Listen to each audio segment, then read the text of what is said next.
Item ಯಾವುದೇ ಇರಲಿ try ಮಾಡಿ ಆಚಿ ಚಿಕನ್ ಮಸಾಲಾ. ಆಚಿ ಚಿಕನ್ ಮಸಾಲಾ. ನಾಳೆ ಬೆಂಗಳೂರು ಚಲೋ ನಡೆಯಲಿದೆ. ಸಾರಿಗೆ ನೌಕರರ ಮುಖಂಡ ಜಗದೀಶ್ ಪ್ರತಿಕ್ರಿಯೆ ನೀಡಿದ್ದಾರೆ. 10,000 ನೌಕರರು ಪ್ರತಿಭಟನೆಯಲ್ಲಿ ಭಾಗಿಯಾಗಲಿದ್ದಾರೆ. ಸಾರಿಗೆ ನೌಕರರ 38 ತಿಂಗಳ ಹಿಂಬಾಕಿ ಕೊಡಲೇಬೇಕು ಅಂತ ಪಣ ತೊಟ್ಟು ಕೂತಿದ್ದಾರೆ.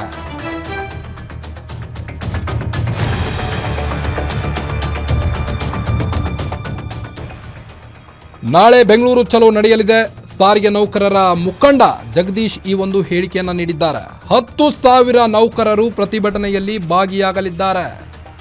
ಸಾರಿಗೆ ನೌಕರರ 38 ತಿಂಗಳ ಹಿಂಬಾಕಿ ಕೊಡಲೇಬೇಕು ಅಂತ ಈಗಾಗಲೇ ಜಗದೀಶ್ ಹೇಳಿಕೆಯನ್ನು ನೀಡಿದ್ದಾರೆ. 2024ರಿಂದ ವೇತನ ಪರಿಷ್ಕರಣೆಯಾಗಲೇಬೇಕು ಅಂತ ಪಣ ತೊಟ್ಟು ಕೂತಿದ್ದಾರೆ. ರೂಪಾಯಿ ಲಾಸ್ ಆಗಲಿದೆ. ಸಿಬ್ಬಂದಿಗೆ ಲಕ್ಷಾಂತರ ರೂಪಾಯಿ ಲಾಸ್ ಆಗಲಿದೆ.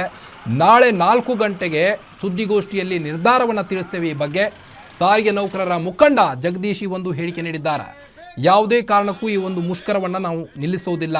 ಸರ್ಕಾರ ನಮ್ಮ ಎಲ್ಲ ಬೇಡಿಕೆಗಳನ್ನು ಈಡೇರಿಸುವವರೆಗೂ ನಾವು ನಾಳೆ ಉಪವಾಸ ಸತ್ಯಾಗ್ರಹವನ್ನು ನಡೆಸಲಿದ್ದೇವೆ ಅಂತ ಡೈರೆಕ್ಟ್ ಆಗಿ ಹೇಳಿಕೆಯನ್ನು ನೀಡ್ತಾ ಇದ್ದಾರೆ. ಸರ್, ನಾನು ನಿಮ್ಮ ವಾಹಿನಿ ಮುಖಾಂತರ ಹೇಳೋದಕ್ಕೆ ಇಷ್ಟಪಡ್ತೀನಿ. ನಮ್ಗೆ ಅಧಿಕೃತವಾದಂಥ ಯಾವುದೇ ಸಂದೇಶಗಳು ಬಂದಿಲ್ಲ. ನಾವು ನಿಮ್ಮ ಚಾನಲ್ಗಳನ್ನೇ ವೀಕ್ಷಣೆ ಮಾಡ್ತಾ ಇದ್ದೋ. ಅಲ್ಲಿ ಬಂದಂಥ ವರದಿಯನ್ನು ಅನುಸರಣೆ ಮಾಡಿ ನಾವೇನು ಹೇಳ್ತೀವಿ, ಜಂಟಿ ಸಮಿತಿಯ ಪ್ರಮುಖ ಎಲ್ಲ ನಾಯಕರನ್ನು ಒಳಗೊಂಡಂಗೆ ನಾಳೆ ಕನಿಷ್ಠ 10,000 ನೌಕರರು ಸಹ ಫ್ರೀಡಂ ಪಾರ್ಕ್ ಕಡೆ ಬರ್ತಾ ಇದ್ದಾರೆ. ರಾಜ್ಯದ ಮೂಲೆಯಿಂದ ಅವರೆಲ್ಲರನ್ನೂ ಕೂತು ಮತ್ತೆ ಮಾಹಿತಿ ಏನಿದೆ, ನಮಗೆ ಬಂದಿರತಕ್ಕಂಥ ಮಾಹಿತಿ ಎಲ್ಲವನ್ನು ಸಂಗ್ರಹಣೆ ಮಾಡಿ ನಮ್ಮ ಈ ಬೇಡಿಕೆ ಏನಿದೆ 38 ತಿಂಗಳು ಹಿಂಬಾಕಿ ಮತ್ತೆ 1/1/2024 ವೇತನ ಏನಿದೆ ಅದರಲ್ಲಿ ಯಾವುದೇ ಕಾರಣಕ್ಕೂ ನಾವು ರಾಜಿ ಆಗ್ತಕ್ಕಂಥ ಪ್ರಶ್ನೆ ಇಲ್ಲ. ಯಾಕಂದ್ರೆ ನಾವು ದುಡಿತಕ್ಕಂಥ ವರ್ಗ ಕಷ್ಟದಲ್ಲಿ ಇದ್ದೀವಿ. ನಮ್ಮ ದುಡಿಮೆಗೆ ತಕ್ಕಂಥ ಪ್ರತಿಫಲವನ್ನ ಕೇಳ್ತಾ ಇದ್ದೀವಿ. ಆ ವಿಚಾರದಲ್ಲಿ ನಾವು ರಾಜಿ ಆಗಲ್ಲ ಅಂತಕ್ಕಂಥದ್ದನ್ನ ನೇರವಾಗಿ ಹೇಳ್ತಾ ಇದೀವಿ ಸರ್. ಯಾಕಂದ್ರೆ 38 ತಿಂಗಳು ಹಿಂಬಾಕಿಯನ್ನು ಕೊಡಲೇಬೇಕು ಸರ್ಕಾರ. ಮತ್ತೆ 1/1/24 ವೇತನ ಹೆಚ್ಚಳ ಏನಿದೆ ಅದು ಅನಂತ್ ಸುಬ್ರಾವ್ ಕನಸಾಗಿತ್ತು. 1/1/24 ವೇತನ ಹೆಚ್ಚಳವನ್ನು ಮಾಡಿ ಆನಂತರ ಬೇಕಾದ್ರೆ ಸರ್ಕಾರ ಯಾವ್ದಾದ್ರು ನಿರ್ಧಾರ ತೆಗೆದುಕೊಳ್ಳಿ ಅಂತಕ್ಕಂಥದ್ದನ್ನ ಹಲವಾರು ಬಾರಿ ನಮ್ಮೆಲ್ಲರ ಜೊತೆನಲ್ಲಿ ಹಂಚ್ಕೊಂಡಿದ್ದಾರೆ.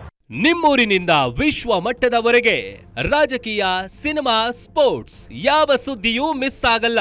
ಬರೀ ಸುದ್ದಿ ಅಷ್ಟೇ ಅಲ್ಲ, ಜೊತೆಯಲ್ಲೇ ಇರುತ್ತೆ ವಿಶ್ಲೇಷಣೆ.